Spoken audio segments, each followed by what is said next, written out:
sol ao 2 de julho brilha mais que no primeiro. É sinal que neste dia até o sol é brasileiro. Nunca mais o despotismo regerá nossas ações. Com tiranos não combinam brasileiros corações. Nunca mais o despotismo regerá nossas ações. Com tiranos não combinam. Boa tarde para você que está chegando. Iniciando com essa música muito especial para nós baianos. Salve das Campinas, de Cabrito e Pirajá, nossa pátria hoje livre, dos tiranos não será. Nunca mais o despotismo regerá nossas ações. Com tiranos não combinam brasileiros corações. Nunca mais o despotismo regerá nossas ações. Com tiranos não combinam brasileiros corações. Com tiranos não combinam brasileiros corações. É assim que a gente começa hoje. Deixa eu ajeitar o microfone aqui. Que coisa boa. A gente está se encontrando nesse 2 de julho. Relembrando 2 de julho de 1823. Hoje comemorado como independência da Bahia, mas que para nós baianos é a verdadeira independência do Brasil. Foi quando... porque 7 de setembro foi a proclamação. Mas... Exato. Se não tivéssemos vencido aqui, nada teria acontecido. Já pensou, Valesca? Por isso é muito, muito, muito importante para a gente essa data. E mais importante ainda, eu acho que tem uma simbologia muito importante, a participação das mulheres, nesse processo. 3 baianas incríveis participando de todo esse processo. Maria Quitéria, Joana Angélica, Maria Filipa, são 3 mulheres que a Bahia reverencia hoje.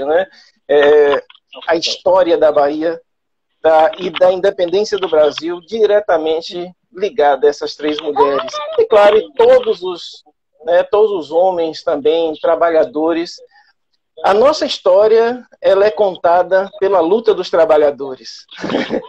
E nós estamos recebendo hoje uma mulher trabalhadora, vencedora, guerreira, que é Valesca Viana. Muito obrigado, Valesca, pela sua presença aqui com a gente, essa oportunidade bacana da gente bater papo aqui.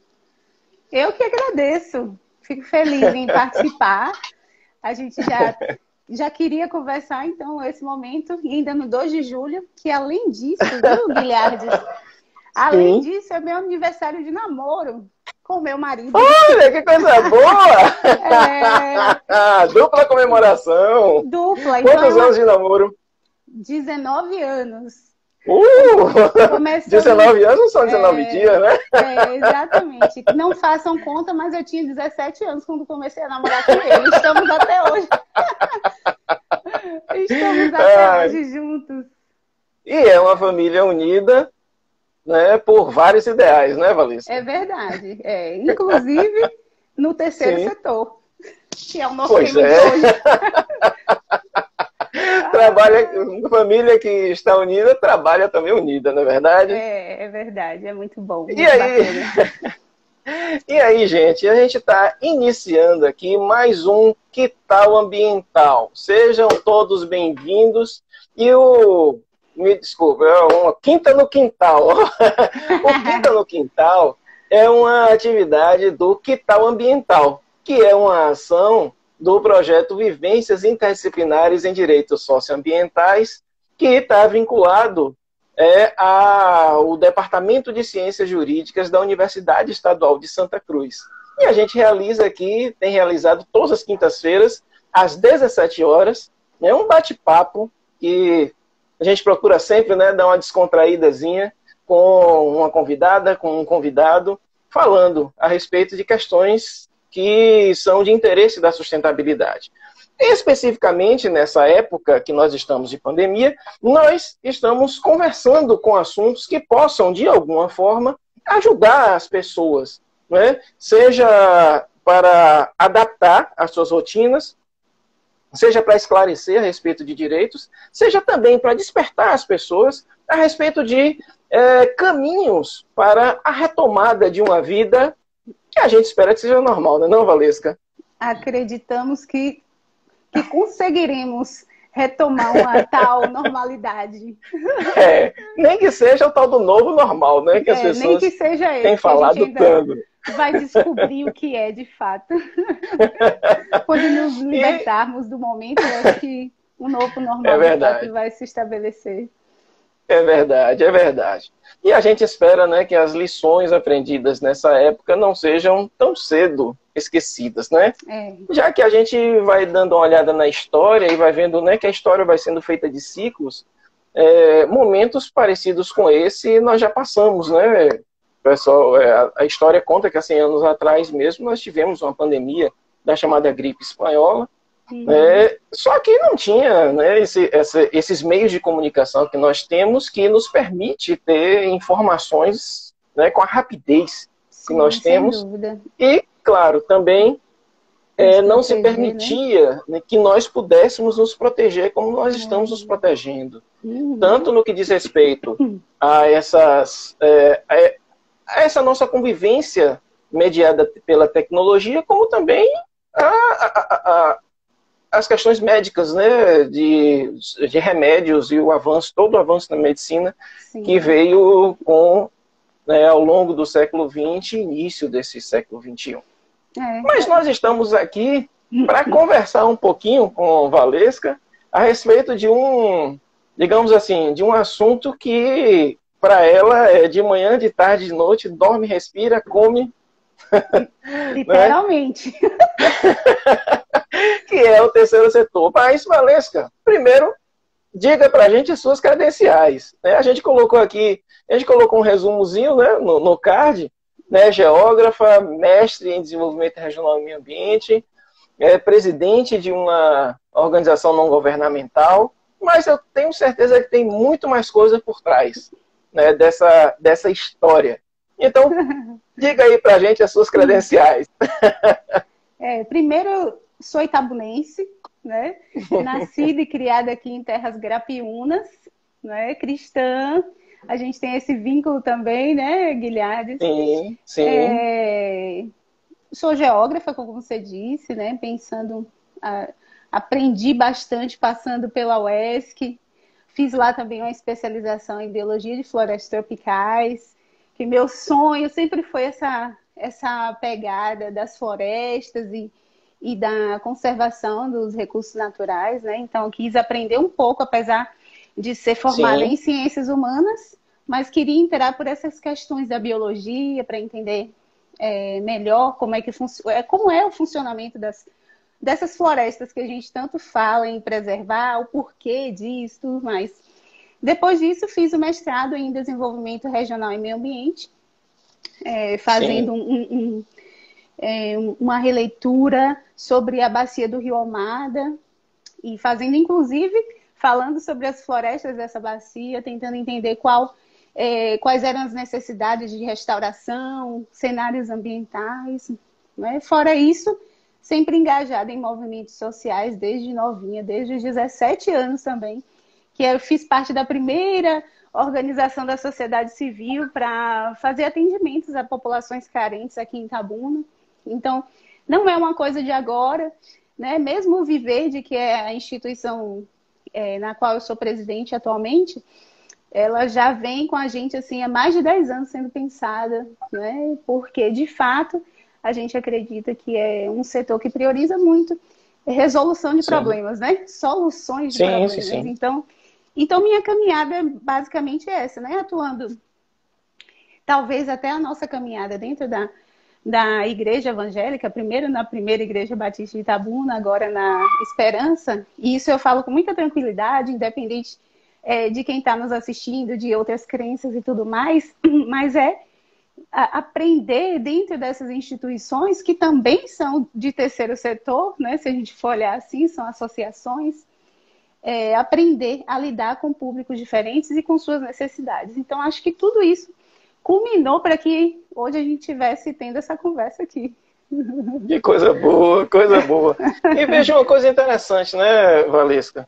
Eu também sou cristão, você sabe, eu sou membro da Igreja Batista Memorial de Ilhéus, que hoje está fazendo 69 anos, também Sim. nasceu ao 2 de julho. Tá vendo? Data importante.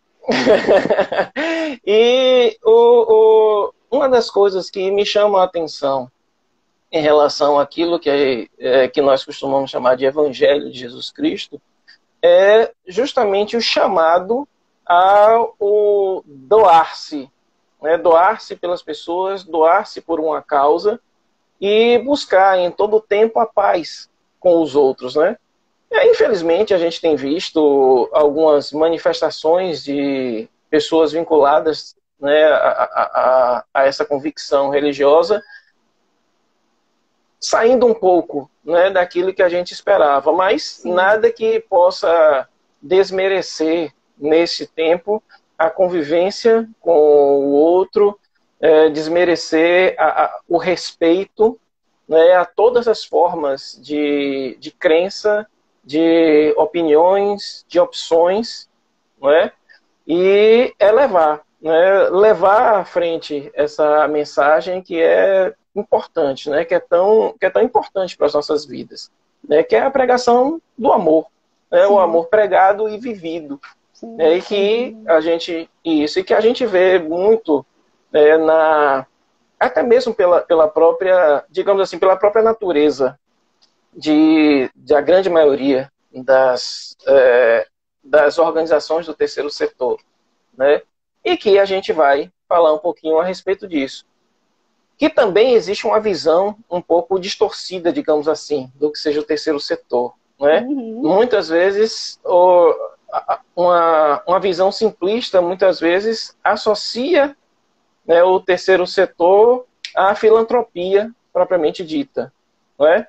E esquece, muitas vezes, que, como o próprio nome vem de conceitos, né, de divisão de setores produtivos, sim, o terceiro setor, ele atua, né, ou pode atuar, claro que também tem alguns que fazem especificamente filantropia, né, mas que pode atuar muito claramente nas atividades econômicas, né, no estímulo a essas atividades, no auxílio e muitas vezes também na própria iniciativa mesmo, né, a essas atividades. E aí eu gostaria de iniciar justamente você falar um pouco para a gente o que é especificamente o terceiro setor, que é esse setor que você atua hoje.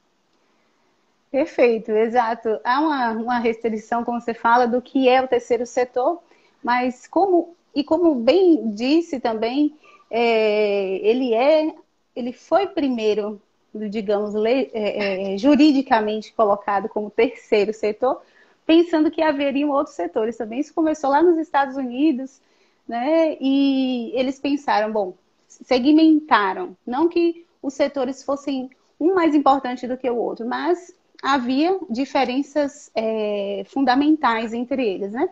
Então, o primeiro setor a gente pode pensar que é justamente o setor público, né? Aquele que está liderando os governos, enfim. A gente pode pensar no executivo, no legislativo, no judiciário. Esse setor é o primeiro setor, né? Então, ele é bem definido e juridicamente bem definido também. E que é, de fato, o responsável legal por assistir às suas nações, né? Então, esse primeiro setor. O segundo setor é o setor privado com fins lucrativos, que é o mercado, né? São as indústrias, as empresas, todo o comércio que a gente conhece, esse é chamado de segundo setor. Depois deles, o terceiro setor, que a gente pode pensar que é a organização social, né? As organizações sociais, civis, né? A iniciativa civil organizada. Então, esse terceiro setor, ele surge muito... desculpe, ainda tem o quarto setor, que agora tem se falado também, que é o setor da informalidade, né? Não podemos esquecer, apesar dele não ter uma legalidade, né, vamos dizer assim, não é que é ilegal, mas assim, legalmente falando, juridicamente ele não está inscrito, mas ele existe e é gigantesco, né? Então, é também considerado um setor produtivo. Então, o terceiro setor, ele é bem isso, né? Tem vários tipos de organização que compõem o terceiro setor. As ONGs são um caminho desse setor, né? Organização não governamental, e é até interessante falar sobre isso, porque é meio que ideológico esse nome, organização não governamental, é tanto que hoje em dia as pessoas meio que acham estranho esse nome, né? Tem um conceito meio que nebuloso acontecendo em volta das ONGs, mas na verdade é porque havia uma necessidade de separar movimentos ditatoriais, e as pessoas não queriam vincular essas associações, essas entidades a esses movimentos ditatoriais da década de 80, né, até antes, de 60 a 80 aqui no Brasil. Então, chamaram de organização não governamental. Então, falando assim, a gente não tem nada a ver com o governo. E é bem interessante pensar nisso, né? Fizeram essa separação. Sim. Mas são associações, são instituições privadas sem fins lucrativos. Normalmente, um grupo de pessoas se reúne, né, com um ideal comum, normalmente para resolver algum problema que identificou, né? No caso, você falou da filantropia, a gente tem as Santas Casas de Misericórdia distribuídas em todo o país, em todo o mundo, né? Devido à necessidade de atendimento às pessoas mais pobres, às pessoas necessitadas em vulnerabilidade de saúde, grupos de apoio à criança com câncer, grupos de apoio a idosos, enfim, são várias instituições que se caracterizam pela filantropia. Sem dúvida, e inúmeras, né, fazem um trabalho gigantesco, onde o Estado não consegue alcançar. Muitas vezes, o terceiro setor ele tem essa pegada, né, de chegar onde o Estado não chega. Porque nós estamos... Imagine que cada pessoa é um olho, não é, do terceiro setor. Você Sim. é um olho do terceiro setor. Né? Eu sou um olho do terceiro setor. Então, caminhando e passando no nosso dia a dia, nas nossas vivências, a gente acaba ocupando esses espaços. Então, o terceiro setor ele tem sido bem isso e bem marcado, né, aqui no Brasil. Então, tem as organizações não governamentais, tem as fundações. Imagine uma grande empresa, uma grande indústria, ela tem a sua responsabilidade social e ela quer levar investimento para outras áreas, até os locais onde ela se instala. E para isso ela normalmente cria uma fundação, e essa fundação apoia projetos locais. As fundações são importantíssimas também ao apoio a outras entidades não governamentais, né? Então elas financiam projetos. Posso citar aqui uma bem simples que eu imagino que todo mundo conheça, a Fundação O Boticário. Então você tem essa empresa gigante que é o Boticário, essa indústria, e ela acaba financiando projetos de outras instituições, né? E as fundações têm esse papel. E aí a gente vai desdobrando, tem várias outras, né? Mas é importante ver, inclusive, como eu falei um pouquinho antes, as igrejas, as associações, são organismos não governamentais, são instituições privadas, sem fins lucrativos, e que elas... a gente nem fala de direito público, mas o domínio é público, porque elas tornam o trabalho delas para outras pessoas, né, que estão precisando por diversos motivos. Então, eu acho que dá para O esclarecer. interesse, né, de trabalho delas é público, é de interesse da sociedade. Isso, né? isso, exatamente. É isso aí. Isso. Pois é, ó, você que está entrando aí agora, né, que entrou depois, a gente está conversando com Valesca Viana, que é presidente do Instituto Viverde, geógrafa, mestre, um monte de coisa. E você entrou aqui pelo perfil do Instituto Viverde, que você veio assistir Valesca, aproveite para se inscrever também, né, e seguir o perfil do Quital Ambiental. Tá joia? É um convite, ó, não esqueça da gente. Já estou vendo aqui vários amigos, tem Samara. Pois é, rapaz. Várias eu tô vendo aqui. Isso, Caio Nobre aqui, ó, que é estudante de geografia lá da UESC, que já atuou com a gente no Projeto Rondon, né, um camarada bem atuante. Ele já está aqui dizendo, me vejo um dia atuando no terceiro setor. Só preciso conhecer mais, amadurecer. Pois é, Caio, aqui, ó, essa conversa aqui com a Valesca já é uma grande oportunidade. Mas, Valesca, tem algumas coisas que a gente... Sim, diga. Não, eu ia falar. É isso, cara. Conhecer é a porta de entrada. E depois é difícil você sair disso. Vira um vício, não tem jeito. Vira um vício, é difícil mesmo. A gente só fala disso. Quem conhece, a gente sabe. São tantos sonhos, tanto a realizar. E, de fato, é uma missão muito nobre. Então, Caio, já posso dizer, seja bem-vindo ao terceiro setor. E veja, Valesca, o pessoal muitas vezes quer saber algumas coisas bem práticas, né? Bem mão na massa. Tá. Eu queria que você falasse um pouquinho a respeito do operacional, né? A constituição, né, de uma organização, a busca pelo financiamento, como é que se mantém, a estruturação, né? E a gente sabe que essas organizações, muitas vezes elas iniciam e acabam morrendo mesmo por falta de funcionamento e a falta de possibilidade, né, de manutenção, inclusive da vida profissional daquelas pessoas que trabalham com ela. Verdade. Fala um pouquinho aí dessa questão, bem mão na massa, para as pessoas compreenderem. O que eu vejo é assim, sempre começa com um sonho, um desejo forte de realizar algo em prol da comunidade, da sociedade, mudar uma realidade que tem sido difícil para muitos. Enfim, as pessoas começam com boas intenções. No entanto, é difícil, claro, manter uma instituição a longo prazo se você não consegue estabelecer umas bases fundamentais. Principalmente começar fazê-la ter uma base jurídica, né? Você tem que, de fato, ter um CNPJ para você ser considerado uma instituição. Então, você começa com esse grupo de pessoas interessadas pelo mesmo objetivo, né? Por exemplo, o Viverde, ele é assim, né? Há mais de 10 anos, amigos, profissionais, conhecidos, pensando no mesmo caminho, né? Principalmente aqui para a cidade de Itabuna, mas muito mais do que isso.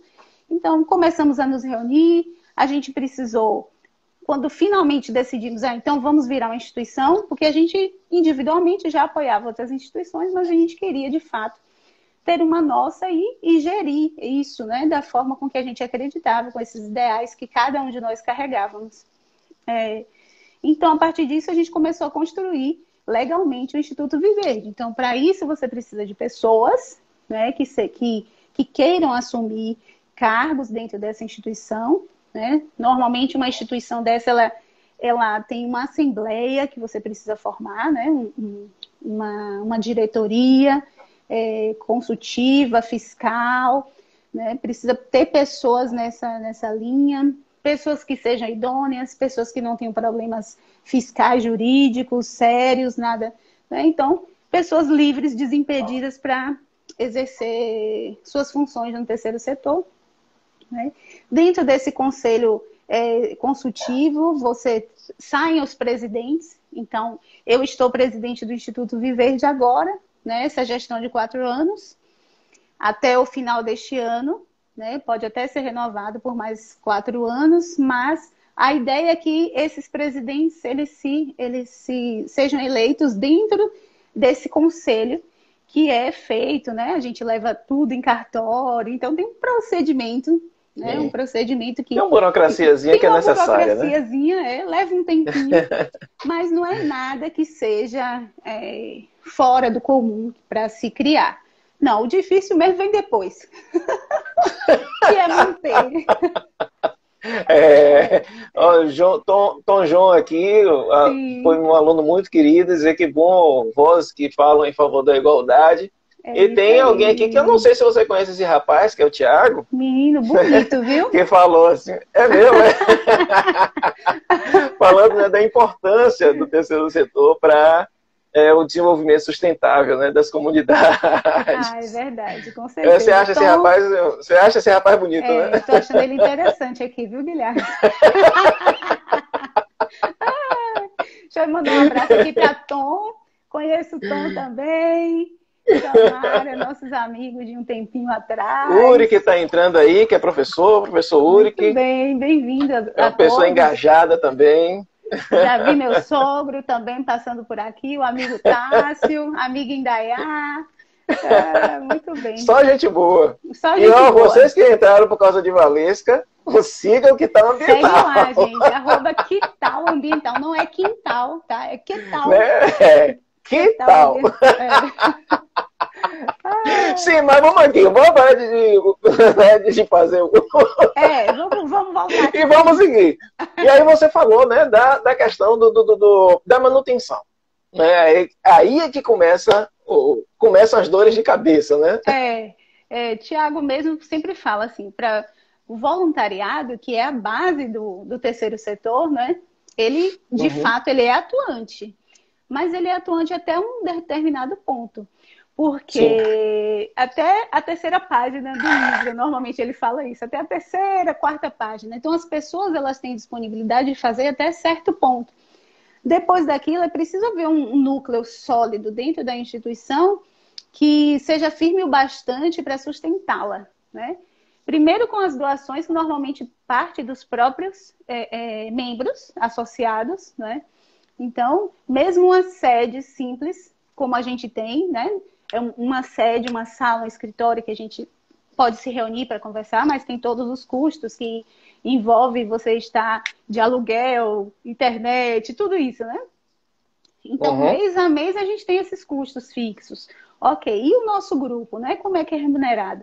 Então, o que a gente tem feito dentro do Viverde e que a maioria das instituições de terceiro setor tem feito é tentar captar recursos de outras instituições estrangeiras ou públicas, ou enfim, são várias opções para fazer a gestão, não só administrativa, né, da instituição, que normalmente acaba sendo feita pelos seus próprios membros, mas para a instituição ganhar capilaridade, porque os projetos em si, eles podem começar pequenininhos, com aporte mensal dos seus próprios membros ou das doações de amigos e tudo mais, mas para que eles ganhem vulto e que atinjam de fato aquela população para que ele está destinado, né? Ele precisa de financiamento. Então, hoje no Viverde mesmo a gente tem feito uma força-tarefa entre os nossos membros, né? Os nossos colaboradores, são profissionais de várias áreas, e isso vai aqui uma dica também para quem pensa em montar uma instituição assim, é pensar numa equipe que seja, apesar de coesa em pensamentos, em caminhar junto, mas é importante que tenham profissionais de diversas áreas, né? Nós temos biólogo, temos geógrafo, temos agrônomo, advogado, enfermeiro, jornalista. Então tem um grupo assim super legal. Temos uma letróloga maravilhosa que já passou aqui também, Tarsila.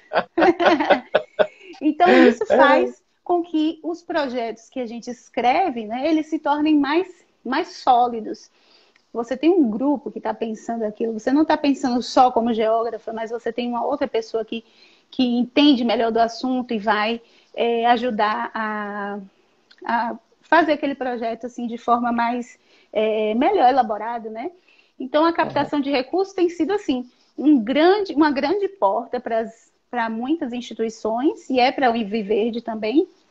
A gente está buscando, já começamos a escrever vários projetos, buscando essas parcerias, inclusive com instituições estrangeiras, né, para atuar nos projetos que a gente tem pensado, né? Principalmente no programa Cidades e Comunidades Rurais Sustentáveis, né? Que é um dos programas do Viverde. Tem também o Educação Transformadora e o Tecnologia Sustentável Viverde. Então, são 3 segmentos diferentes, mas que eles acabam tendo essa aglutinação também. Então, a gente vai nisso, né? Nesse sentimento de que a gente, de fato, precisa manter a instituição, é difícil. Remunerar pessoas é um desafio. Então, qual é a proposta que a gente faz? Olha, você quer vir trabalhar com a gente? Então, vamos pensar no projeto, vamos captar recurso com esse projeto, e aí sim, você pode ser o coordenador do projeto, administrar aquele projeto. É claro que tem que ser em conformidade com o que o Instituto pensa e seu estatuto, que já está firmado, né?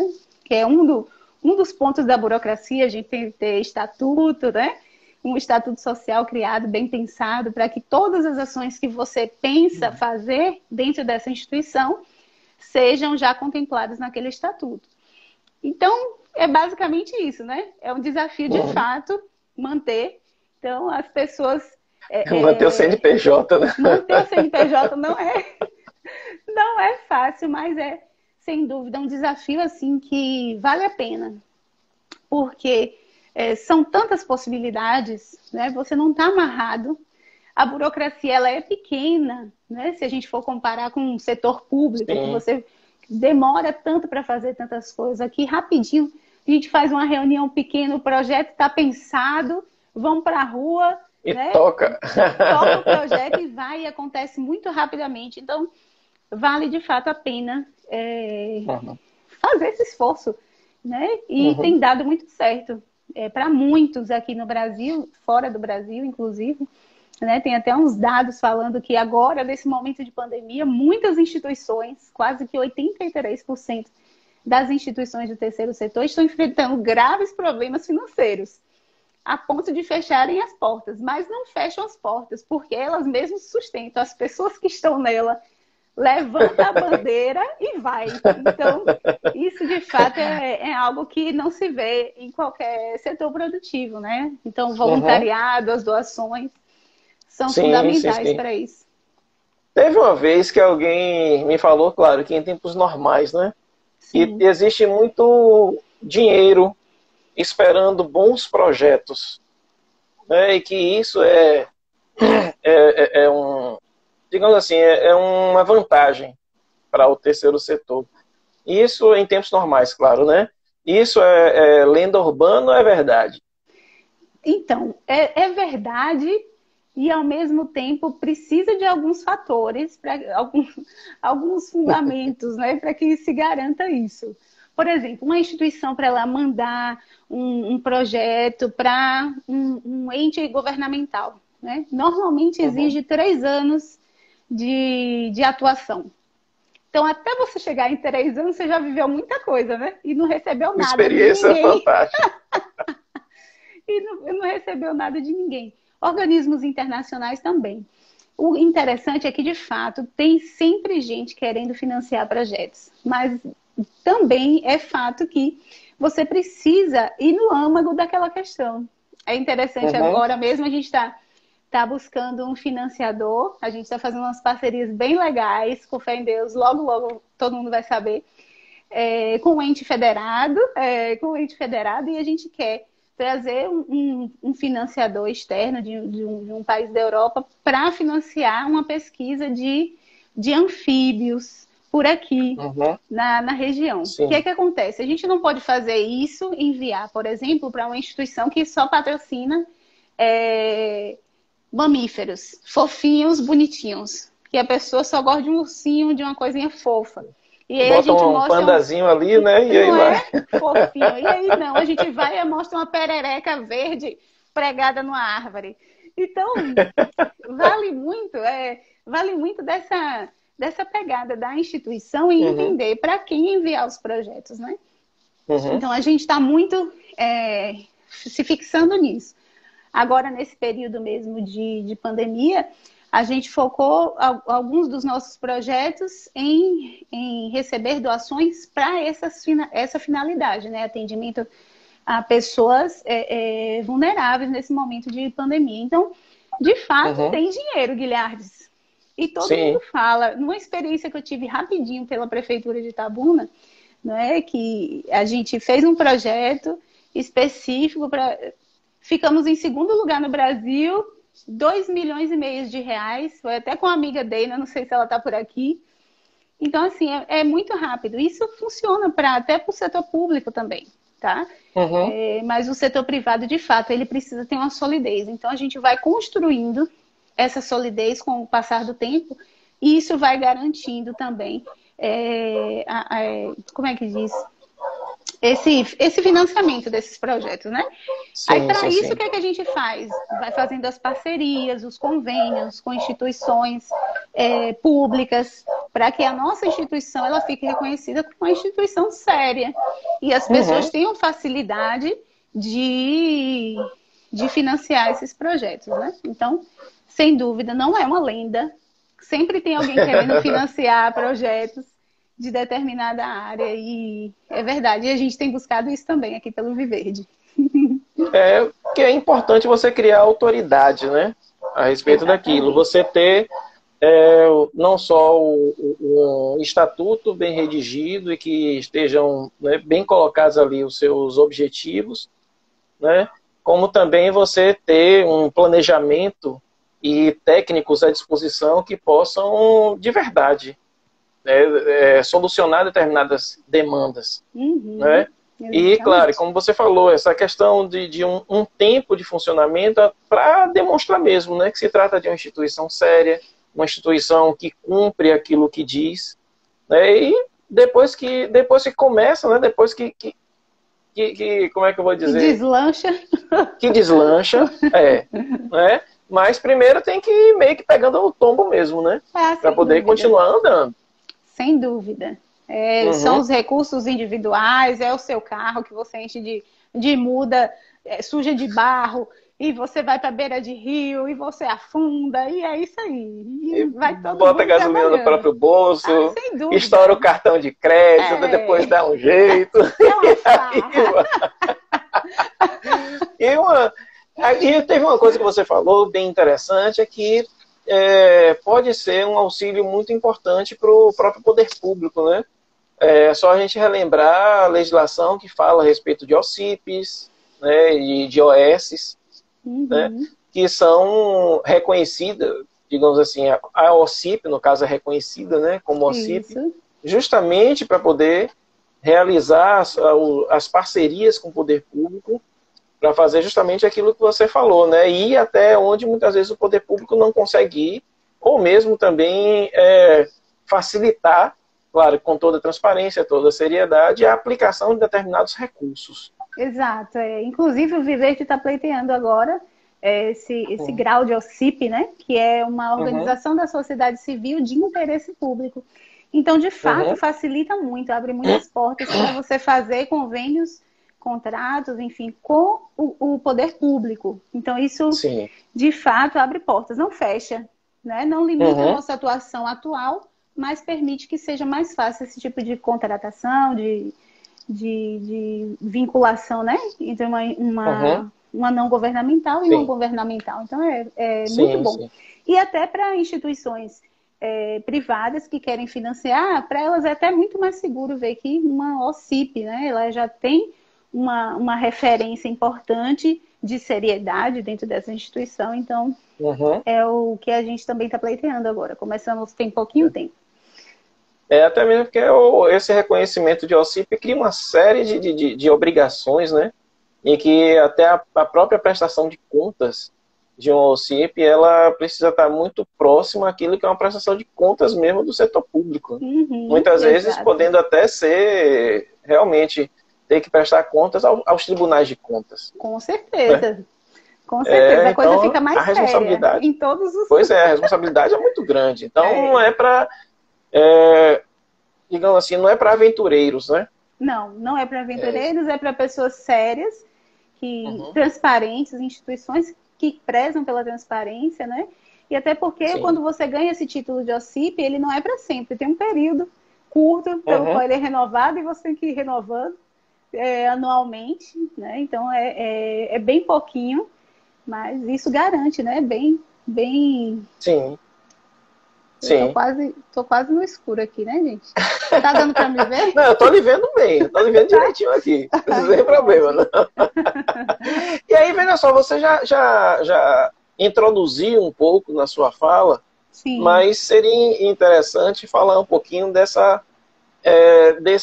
papel, né, do terceiro setor nesse enfrentamento às desigualdades, né?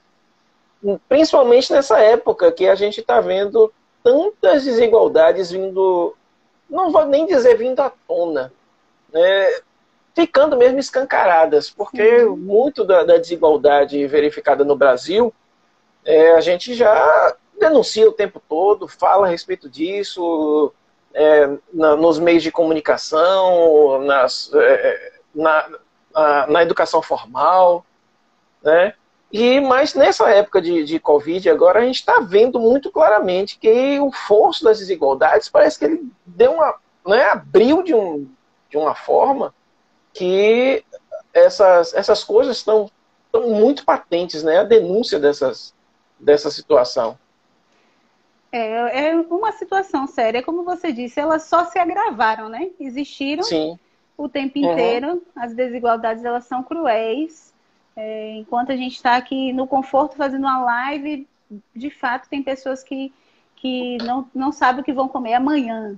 Né? E isso é só um Sim. dos problemas, né? Tem outros problemas seríssimos, enfrentamento a diversos tipos de violência contra criança, contra mulheres, grupo LGBT e afins. Então, Uhum. assim, de fato, a, a representatividade das OCS, né, das organizações sociais, elas são muito importantes para enfrentamento a essas desigualdades. Né?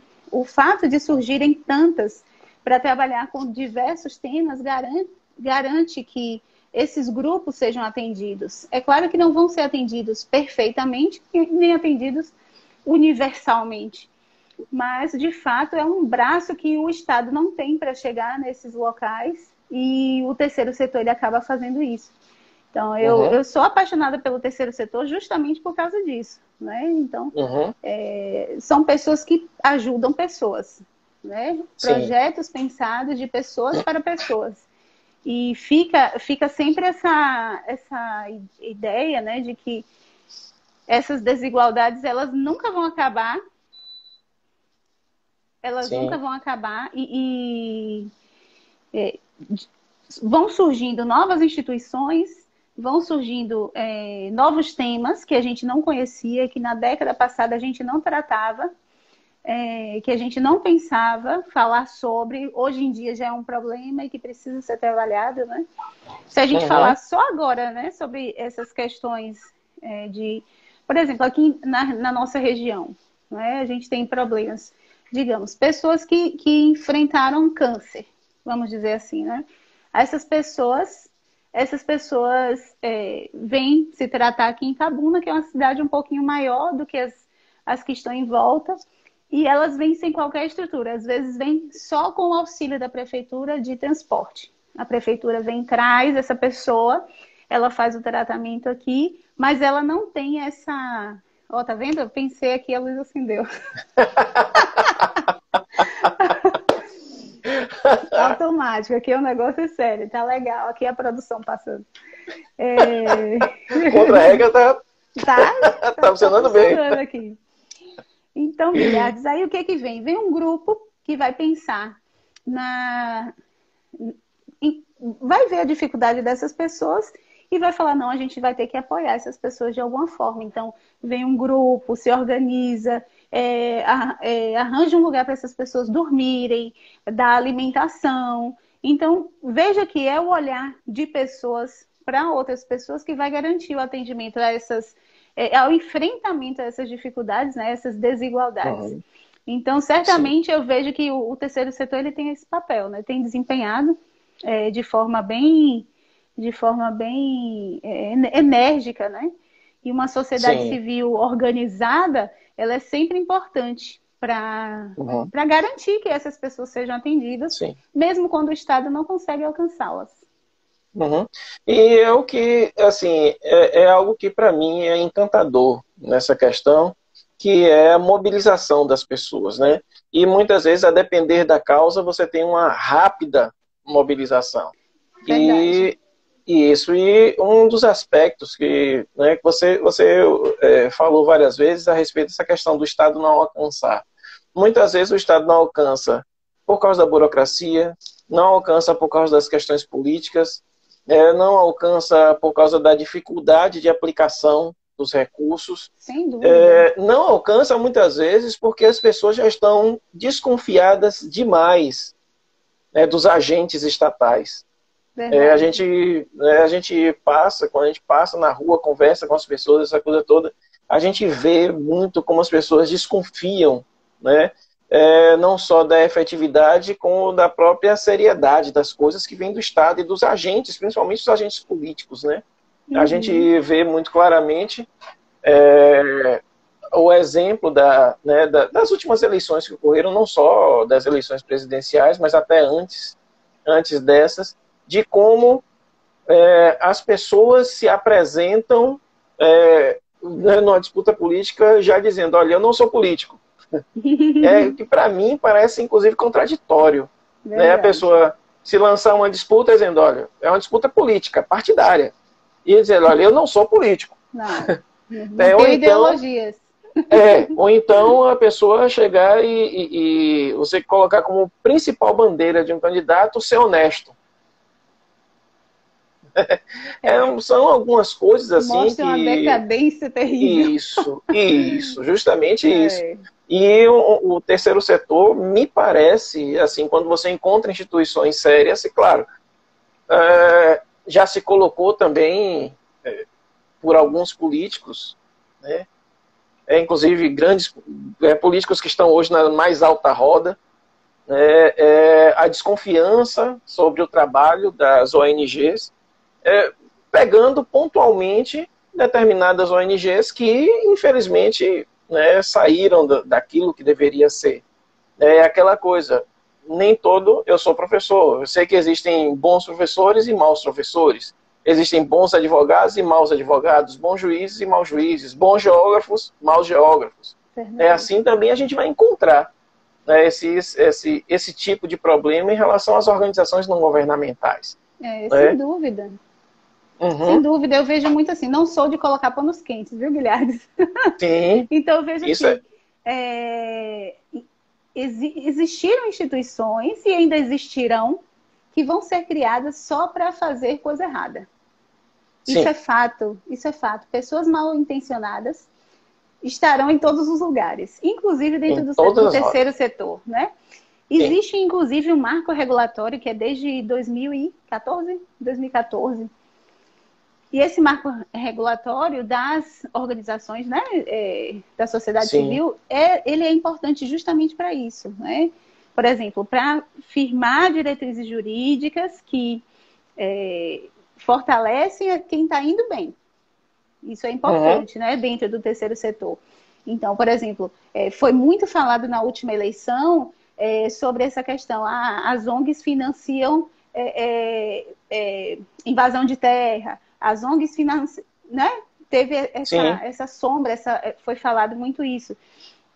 Então, assim, instituições que fizeram coisas erradas ou que fazem coisas erradas, certamente elas serão descobertas, né? Elas não se mantêm por muito tempo, a sociedade não as reconhece como representantes, então é fácil entender quem são, de fato, essas instituições sérias de instituições que não são sérias, que estão representando, de repente, vontades individuais. E não é o caso, né? Normalmente as instituições de terceiro setor, elas são altruístas, né? Elas querem, de fato, levar o bem aos outros. E parece que eu enfatizei que o Estado não chega. Eu acredito muito que o Estado faz bastante, né? Poderia fazer mais por questões óbvias que a gente tem discutido muito sobre questões de corrupção, pessoas que têm, de fato, tirado dinheiro de onde deveria estar sendo investido para levar para, enfim, sabe-se Deus onde, né? E a gente fica triste com tudo isso, mas a influência do Estado ela é positivíssima, né? Sim, claro. Eu penso que ela é fundamental, e agora mesmo nessa questão da pandemia, isso tem se revelado. Então, questões como, que eu até esqueci como fala, esse salário universal, que eu esqueci como fala, essa bolsa universal, tem que suplir, auxílio emergencial. não é nem um auxílio emergencial, Guilherme. Várias pessoas, vários estudiosos têm pensado em que cada pessoa no mundo inteiro ela tem que ter uma renda mínima fixa dada pelo governo, né? Isso cada governo vai eleger quanto será isso. Ah, entendi. E Suplicy Eduardo Suplicy falou muito sobre isso, né? Eu cito ele aqui. É o BPC que você está falando, não? Não é bem assim, não. Seria independente de você ser professor e eu ser do terceiro setor, cada indivíduo receberia um valor, tá?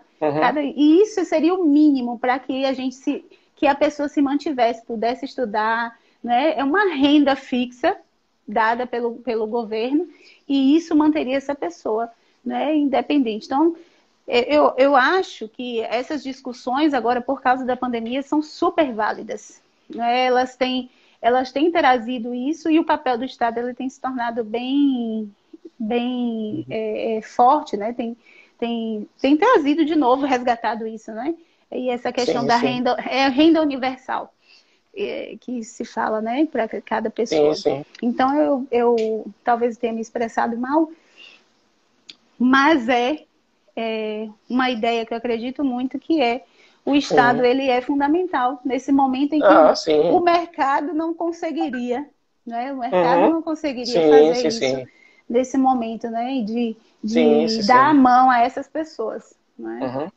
E a gente precisa compreender o terceiro setor não como um setor que nega o Estado, mas digamos assim, é um auxílio, é um complemento àquilo que o Estado já faz. Sem dúvida. Isso, para a gente não ser mal interpretado por qualquer pessoa que de repente chegue aqui e diz, não, os caras estão dizendo, não é isso. E a gente compreende, inclusive, né, como você falou, o Estado ele é imprescindível. Né? Digamos assim, o controle das ações, né, mas também para a própria manutenção daquilo que a gente costuma chamar de dignidade humana. É verdade. Né?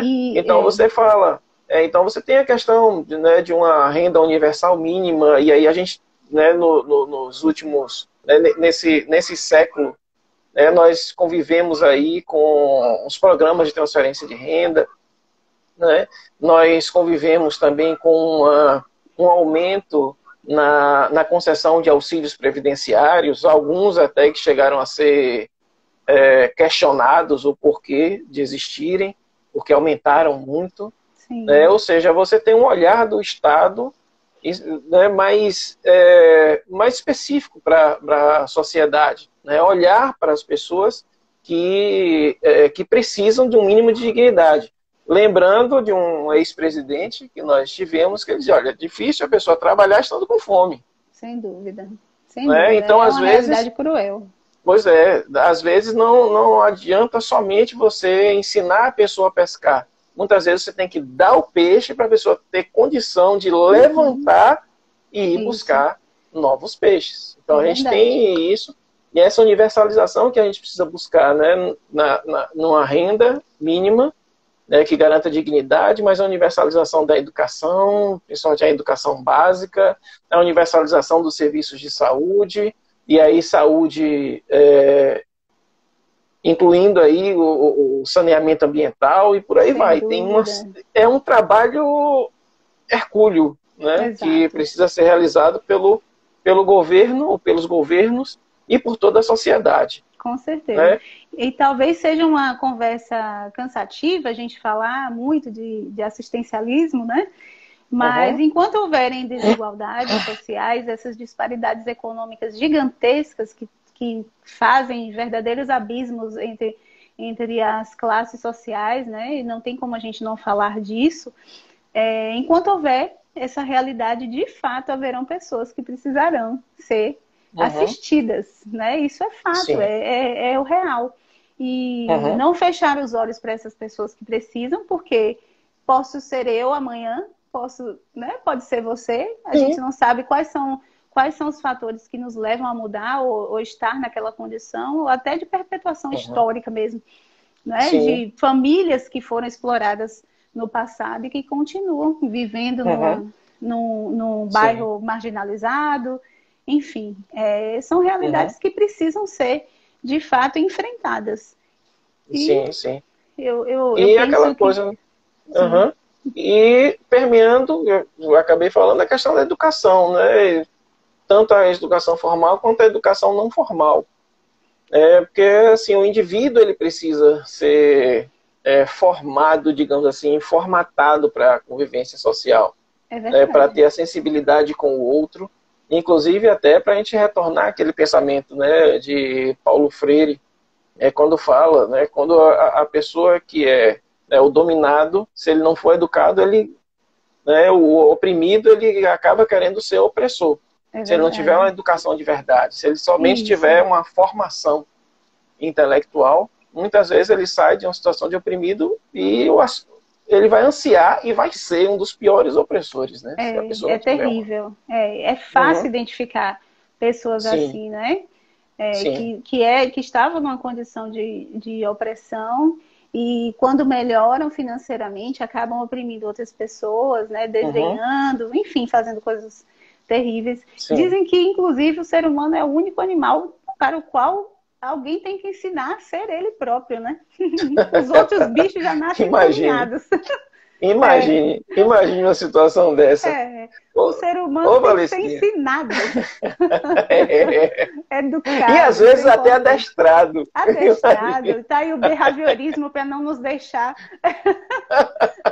escapar da realidade. E nós estamos com que eu considero um bom problema, né? Que o nosso tempo está quase acabando. Ai, gente, não acredito. Estou contando aqui de 2 para 3 minutos.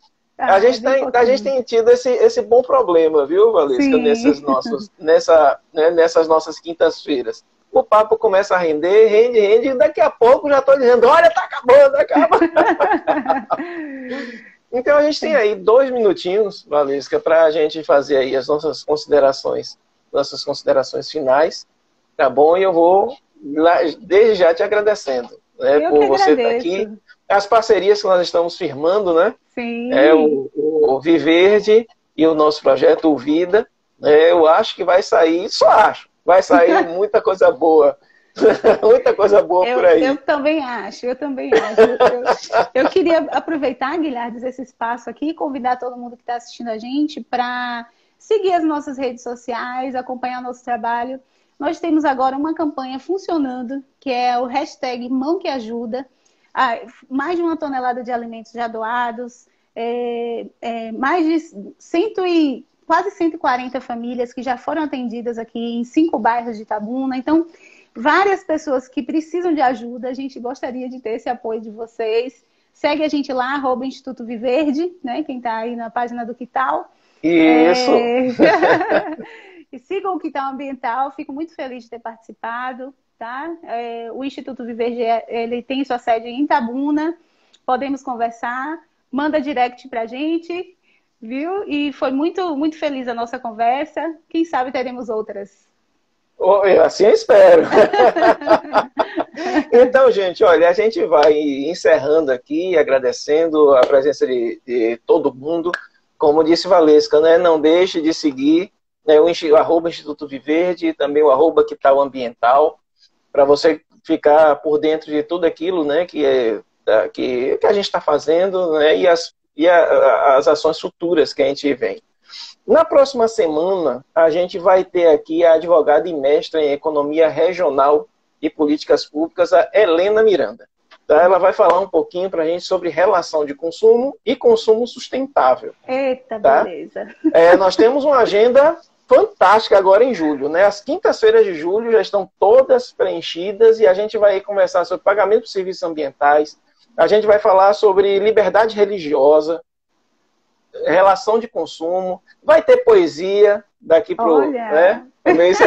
O negócio tá muito bom, muito bom. Eu Além tenho ficado de música, muito feliz. Poesia. Então, gente, muito obrigado. Fiquei curiosa para saber qual era a minha música. E foi o hino ao 12 de julho. Olha que coisa boa. Então, gente, muito obrigado. Muito boa noite para vocês. Valesquinha, um abraço, um beijo no coração. E dá um grande abraço no Thiago aí, esse rapaz Pode deixar. Bonito. Tchau, pessoal. Tchau, tchau. Tchau. Até a próxima.